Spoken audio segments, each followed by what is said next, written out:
just hope never to have one. But I just want to tell them all and their families how much we are looking forward to their full and complete recovery. Second, I want to commend our OSU police and the other police agencies who responded.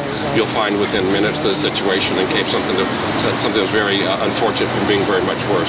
Let me now, for specific details, give you to our Director of Public Safety, Monica Mall. Monica. Hi. We'll have more details for you later. But I pick up, please. Yes, we at West 19th Avenue, west of College, on the North Academic Campus, in front of Watts Hall. Around 9:52 a.m., the Emergency Dispatch Center got a report that a vehicle had struck pedestrians. At 9:53, an OSU PD officer called out on the radio that shots were fired. He engaged a suspect who had gotten out of the vehicle after hitting pedestrians. The suspect cut multiple individuals. The officer engaged the suspect and shot and killed the suspect. The first Buckeye alert went out at 9:55 to alert the campus community that there was an emergency. Many officers from various different jurisdictions all over the county and outside the county responded immediately. By 11 a.m., the shelter-in-place notification was lifted, and the law enforcement personnel in the area continue to investigate multiple other things. There are a few buildings that are still closed. We don't have any reports of anything else. We believe the threat was ended when the officer engaged the suspect. Very fortunate that an OSU PD officer was there and took quick action. And we believe that injuries were minimized as a result of that. We will continue probably to have an active crime scene throughout the rest of the day, and we'll have more updates for you later on those things. As I said, we do have a few buildings that are still shut down just as a precaution as we go through and sweep those. But we do believe that the threat ended right when the officer engaged the suspect. We'd like to have Andy Thomas also come in and give information on the condition of the people who were injured, and we'll get back to you. Thank you. Thank you. My name is Andrew Thomas. I'm Chief Medical Officer for the Medical Center. We received a number of wounded individuals here at Ohio State. We also received word from our colleagues at Grant and at Riverside that they had received wounded individuals. We actually had great collaboration and coordination between the systems when it comes to events like this. We train for these events. Here at Ohio State, we received 5 wounded individuals from the scene, 2 with stab wounds and 2 with wounds related to being hit by the car. And we've just received a 5th victim who was actually hiding in place as they had been directed to do by the Buckeye Alert, who actually just arrived here at the medical center not that long ago, and her injuries are still being assessed. There were 2 individuals with lacerations that were taken to Grant Hospital downtown. I'm told by my colleagues there that both of those individuals are doing well with not with life-threatening injuries, as well 2 motor vehicle accident victims that were taken to Riverside, and I'm told similarly those 2 individuals are doing well, but I don't have any more information on those folks. Was one of the people injured? Was the officer injured? Not that I'm aware of. Not that I'm aware of. The officer's not injured? No, the officer's not injured. What were they stabbed with? Knife or shaving with? I'll let the chief or Chief, this is our please comment on that. Let me just start from the top, and maybe it will answer some of your questions. About 9:52 a.m., a male suspect drove a vehicle over the curb, West 19th, west of College Avenue, struck pedestrians. He exited the vehicle and used a butcher knife to start cutting pedestrians.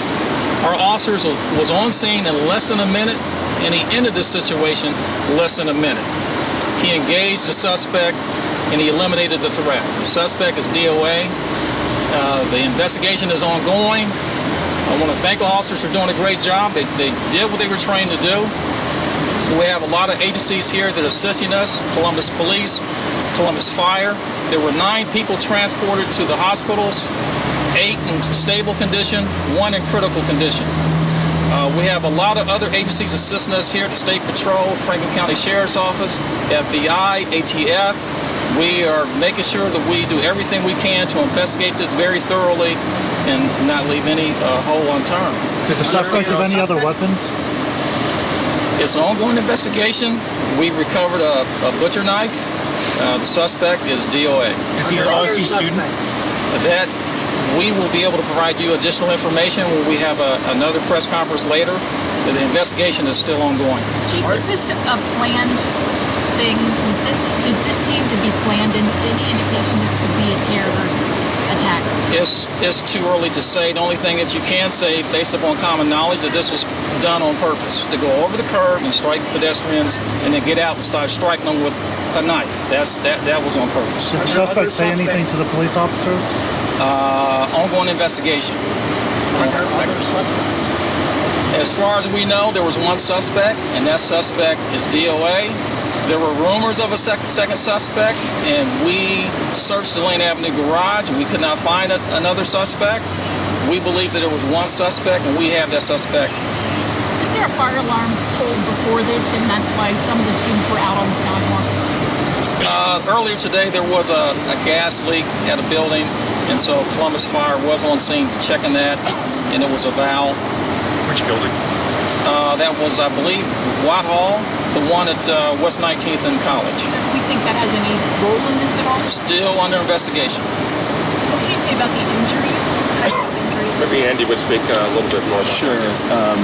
There were multiple injuries related to lacerations or cuts, most likely, as Chief said, from the stab wounds from the butcher knife.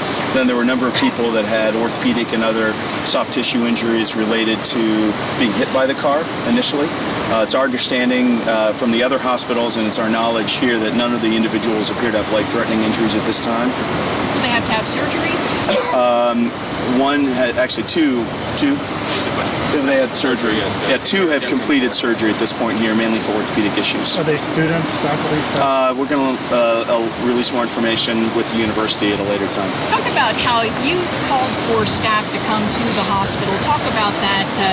We saw them arriving to sleeves rolled up, ready to go.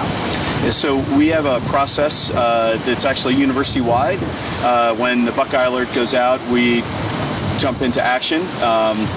The active shooter protocol is something that went out across campus, but also we internally have what's called a code yellow or disaster drill. We immediately made phone calls to key individuals, both the emergency department, our surgeons, our nurses, our respiratory therapists, and people just descend. We train for this. We work with the other hospitals in the city and the Central Ohio Trauma System to train for exactly these types of events. But I can't tell you how proud I am to work here at the university and to see my colleagues come together in a moment that all of us would really hate to ever have happen on any campus, much less our own. But it was great to see the response, and I'm glad people were not any further injured than they were. Dr. Drake, back to the mic. If you could talk a little bit about the mood on campus now, and you just come back from Thanksgiving break. This has got to be a tough time. We can see it on the faces of students here. Yes, this is obviously a tragic situation and something that, as Andy was saying earlier, we prepare for every year. Our students, our faculty, our staff are all trained because we've seen things like this happen around the country, and the best that we can do is to be prepared and then respond appropriately. I didn't want to say that we were so grateful that our police were there on the scene, able to neutralize the situation, that the injuries were not more severe than they were, and that, as you understand, people have been to the hospital already, treated and released in some cases, operated on, but out of the operating room already in other cases. So we're pleased that those injuries aren't any more serious. I'll be able to go and visit those who were injured a little bit later on this afternoon. What do you hope to say to them? What I say to patients, regardless of the circumstances, that we're here for them, and we want to do everything we can to help them have a full and complete recovery as quickly as possible, and just let them know that we care about them as people as well as patients. How do you assure students, parents, that when campus reopens, they'll be safe when they come back? We all do what we can to be as safe as we possibly can, and we all have the normal safety protocols in place, and we all live with the fear that things like this can happen to us. And so, but by being diligent and focusing, we believe we can be as safe as possible. And again, with our safety personnel and officers here to respond and help protect us, we're pleased that this was no more serious than it could have been. Talk about next steps. What do you plan to do about classes? Did you cancel classes?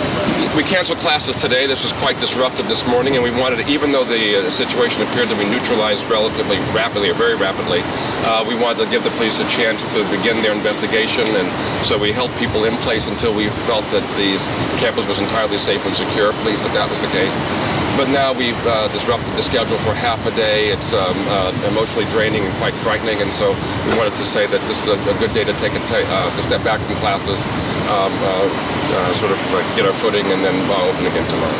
Sir, can somebody speak to the nature of the alert that went out that said run, fight, hide, or something to that effect? Is that a normal alert? Or yeah, so we have a protocol that we rehearse for what one should do if one engages an active shooter. And what we heard at first, what I heard at first, was that there were shots fired on campus, and therefore the active shooter protocol was going to be put in place, which is to do as much as possible to protect people, which is to not engage, to find some place to be safe, and to hide in place while the professionals arrive to neutralize the situation. So the first thing, our first order of business then was to make the campus safe and secure, and that happened, as you heard, within minutes. And then we investigate, and when we have information that lets people know that it's safe to resume normal or most normal activities, we allow that to go, that information to be shared. And we do that through text messaging, and it spreads rapidly throughout the campus.